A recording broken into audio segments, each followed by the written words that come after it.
Hi friends, it's Sarah from rufflesandrainboots.com, and today I am making a recycled bottle gnome with 3 hat styles.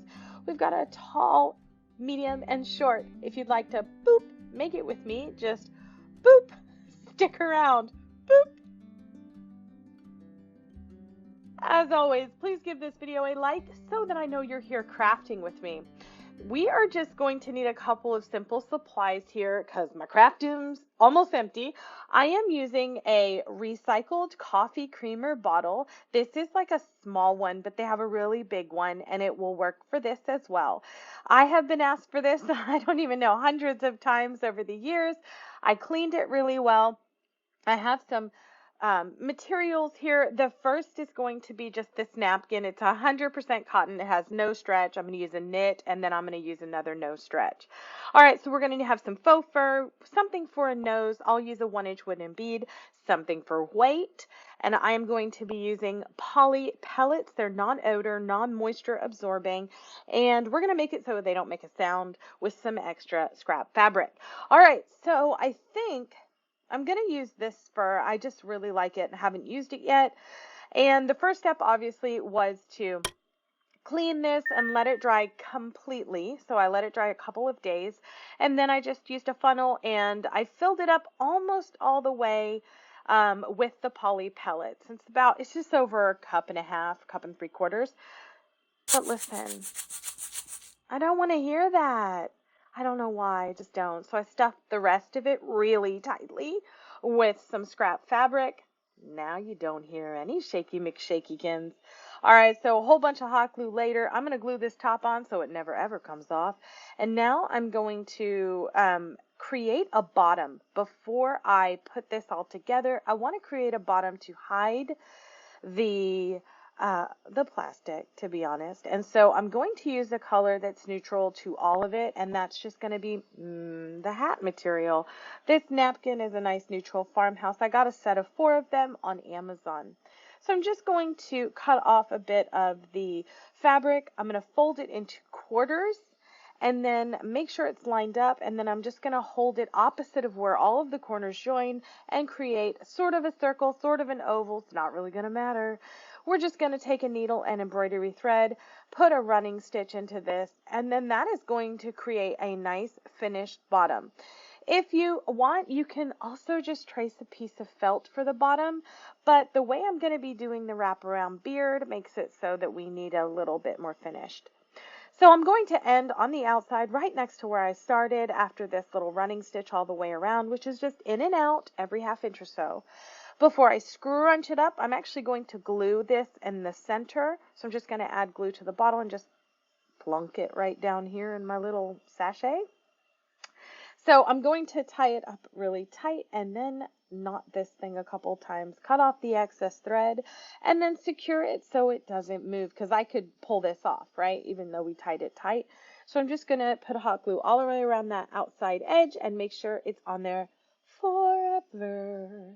All right, now it's time for the happiness. I'm using this faux fur. I'll try and look it up for you. Got it on Etsy. It's brilliant. And all we're going to do is make sure we have enough to wrap around the whitest part at the bottom.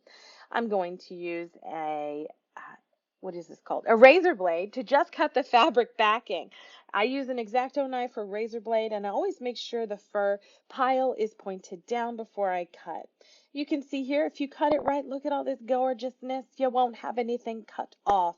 All right, so I'm just going to now, as you can imagine, glue this on.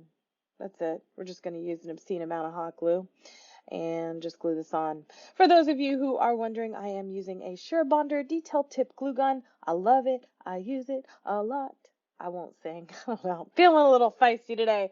Once we're all the way around, we're now going to make sure we get the little gather bit up at the top by just gluing it, squishing it down, gluing it, and squishing it down. I chose a 1-inch wood ball for the nose, but I'm not going to put it on yet. That's where we cut it off. We don't need a lot for this. I'm going to show you 3 different hat styles, and the reason is because I have a lot of questions about patterns for hats. And some of them do require patterns, especially for certain body types. But for anything like this, where you're fitting something that could vary in size, make sure you're just going to gather it around the widest part, including your nose, and add a 1/2 inch. That's really your starting point. If you're a little concerned you have a no stretch fabric, add 3/4 of an inch. But honestly, just make a little mark or a little cut right there, like just a little snippety doo-dah. And then we're just going to turn it around and fix the rest of it. So instead of going this way, there you go, we're going to go up, and that's just because I'm lazy and it'll help me cut that edge off nice and clean. I don't know why I picked up the pinking shears. This is cotton, so it will fray, but you can just use regular scissors because we're about to glue this thing.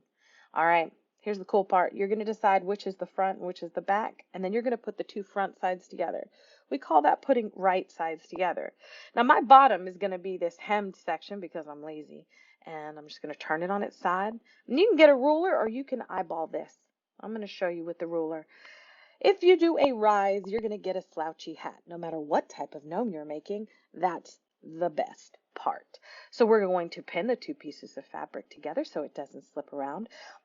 Have our little selves a nice little party where we go 2 inches up from the brim and use your scissors to go all the way to the folded edge. Ready?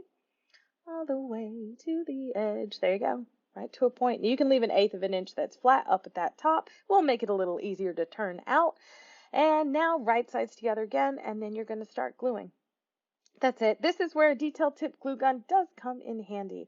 Now, if you're using a particularly, slimy material or one that shifts, do the bottom and then do the top. Just make sure you're making a nice, even line of hot glue. Now you're going to let that sit. Don't touch it. Just let it sit and dry. Come over to your gnome and split the fur to the fabric backing. All you have to do is move it apart. You don't need any special tools. You see right there's a bit of fabric showing. We're going to put an obscene amount of hot glue right there. Badonka-donk. And then we're just going to put our little nose right on there. There are a lot of items you can use for noses over at rufflesandrainboots.com. I share lots. But I like the wood rounds because they're easy and they're rustic and organic. Turn the hat outside right sides out. I don't know. I'm using scissors to poke out the very tippy edge. Do be careful. Don't run them right through that hot glue seam. Once you get it out, just bang it on the table a couple times. Put the seam in the back and then slip it on his little farmhouse head. You can scrunch it down or drop the side here. Look, he's all ready. This is what he looks like. He's very rustic. I love that beard. Oh, he's so pretty. But he's got a nice little flop over hat. But if you don't like that, moving on to our second hat. This is a hickory, it's a sheet. I found it when we were packing up everything to move. So it is 100% cotton. It does no stretch at all. I'm just going to take a rectangle that fits around the body. Hopefully it does. I didn't measure it, so let's measure it right now. Ready? Oh, we're good. Okay. So I just hemmed up the bottom for a brim, put right sides together again, pinned it together again. And for this one, I'm going to make a Shorty McShorty hat. I'm going to make a 2.5 inch brim. I'm going to go up and leave a 1/2 inch up here at the top.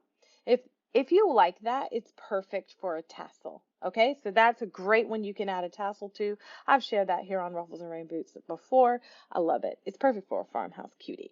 Turn it right side out. Use your scissors to poke out the very tip and slip it on. Now, this one's cool. It stands up all by itself because it's only about a 6.5, 7-inch hat, but it also can scrunch down. Now, I didn't glue any of mine down yet because I want to show you all 3 of these. All right. But if you don't like this one, let's grab some fleece, everybody's favorite gnome making material. Again, we're just going to make sure it fits around, make our little snippety doo-dah, and then go hog wild. Create yourself a 12-inch rectangle cut. Ready? And then hem the ugly selvage edge on the bottom because I'm too lazy to cut it off. There we go. There we go. I did speed this up. I'm not this quick. But then we're going to put, again, right sides together on that long vertical fold. Now here is going to be so much fun. After you pin it, don't pin yourself, go up 3 inches on a vertical rise and then make a crazy shape. I am going to go really far in and then I'm going to make a hard turn here and make a sort of old church steeple shape. I'm leaving about 1/4 of an inch on the flat top there, so we'll be able to turn it inside or right sides out. On this part, be sure to glue over that flat part at the top but just make sure you're tapping the glue down. Don't press because we don't want it to spread. And then here on these little curves, you're going to do the same thing. Just little tap, tap, tap, tap, tap, tap, tap. And then on these other sections, you can go wild. Just squish it down. It doesn't matter. If you are sewing, you can do these same exact styles as well. These are some pretty quick hot glue styles though. All right, so we're definitely going to let that sit for a second. Once it has, just gather it as far as you can gather it and then start to turn it right side out and stick something like a pencil or a bamboo skewer through there and it'll help you pop it out. So I'm going to speed this part up, but you can see where it comes out. I love this style because I'll show you why. From the front, he's unassuming. From the side, he's a heartbreaker, like, to put it mildly. All right, put the seam in the back, slip the hat on, and then watch. This one's really cool because you can scrunch it down and it'll totally stay. And look at that. He's a fun little guy, but oh, he's got a secret. Look, he's cute here, right? You can see his tall hat comes up to a point, but look at him from the side. Look at his dating profile. Look how cute he is. But 3 styles, which one is your favorite? Let me know down in the comments below. As always, thank you for being here with me. Please like, please share, and subscribe for more crafty fun from Ruffles and Rainbow.